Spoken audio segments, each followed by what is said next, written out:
Got a new video here. Going to talk about some federal raids. I'm thinking Minnesota. Let's see if Ilhan Omar is attached to any of them. Let's see what they're talking about. Just moments ago now, large-scale raids targeting federal fraud currently underway. Federal agents seen leaving the Quality Learning Center. And Brooke Taylor has more on that and what they're looking for. Brooke, good morning. Quality Learning Center. let's get it right. Learning.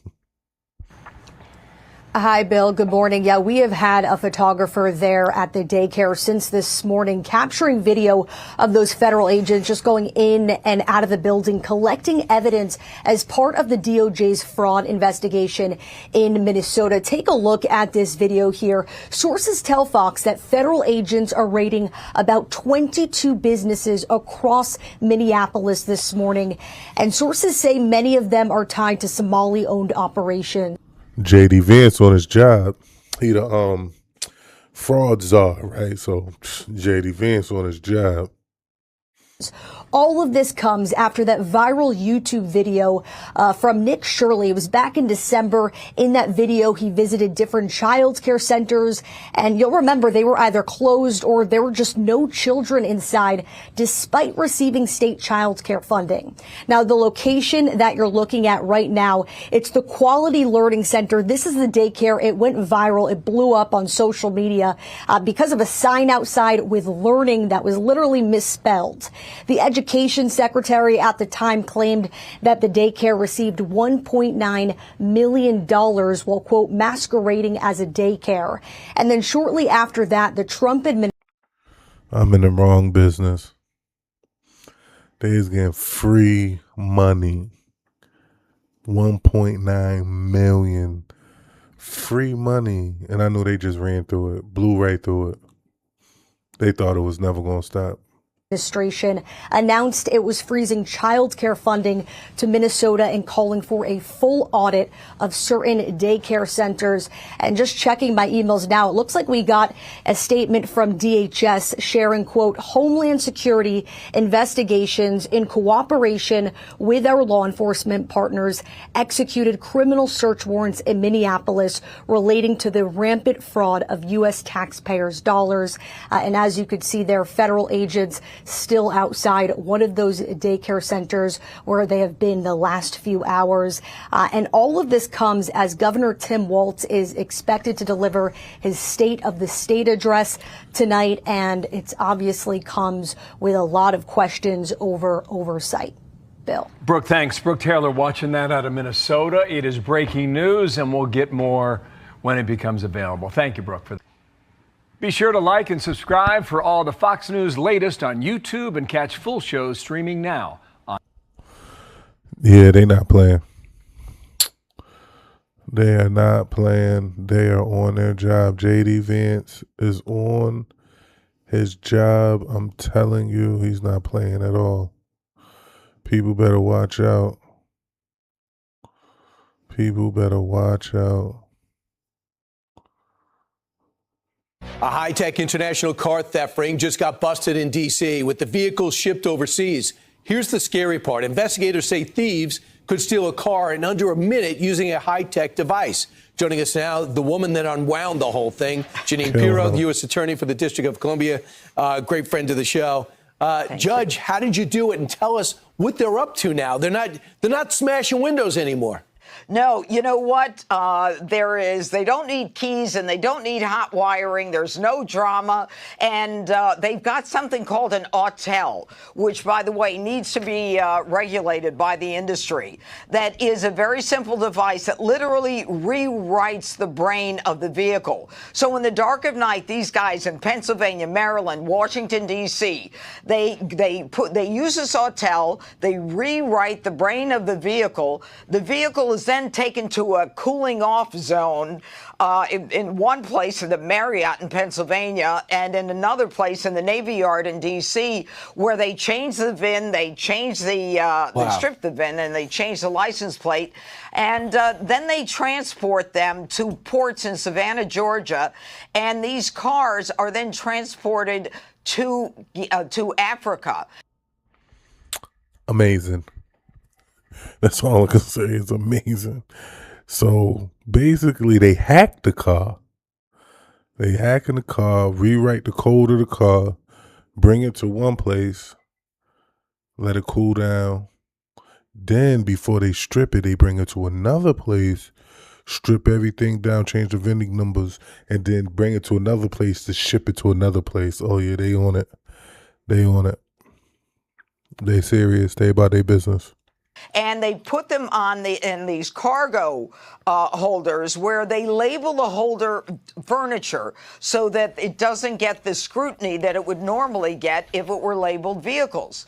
They steal Camaros and Chevys and Honda. By the way, Honda is the most popular stolen car in the United States. So in less than 60 seconds, the car is gone and on its way to Africa. So I always thought, how do they get them on the barge without asking questions? And you're saying they don't look in the containers. They don't look in the containers. My understanding is that, and by the way, we've got another 100 cars that we're on to right now, that this has been going on for a while. And look, these are old crimes being committed in new ways. You know, there's no drama with this. Bang, less than 60 seconds, the car is gone. It's cooled off, transported, and then shipped to Africa. No one is looking in the containers, and they're making a fortune. So I think that people need to understand that their vehicles, they have to make sure that, you know, they are in a place where at least they're alerted if something is stolen. So your car gets stolen. You can tell the police. And you don't even want to believe the police. Police like, we can't find your car. You're like, how you can't find my car? They done shipped your shit to a whole nother continent. They done shipped your car to a whole nother continent. And you like, they just not looking. It ain't bad. It's gone. It ain't even in the States no more. This is 2020. This that high tech stuff. What they say, yeah, this is high tech thievery. Yeah, at least you have a shot at getting it because it seems like you guys unwound it. We still have to learn how to stop it. Now let's talk about something else. We will. I know. It's pretty amazing what you've already done.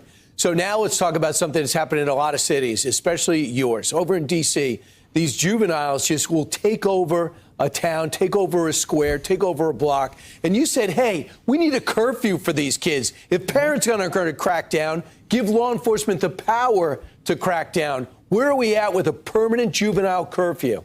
The problem is, Brian, that there has been a curfew. It has to be reinstated. But the D.C. Council, which has been missing in action as it relates to crime, especially juvenile crime in the district, is refusing to act. They just keep moving things forward. Mayor Bowser and I have been arguing that it's time to have the ability to have these discretionary curfews, because what happens, Brian, is these teens go on social media and they'll say meet up in 2 hours where we don't know about it, and the curfew is maybe 11 or midnight to 6, and the police need to be able to go there and stop these curfews. Let me tell you what's got to happen here.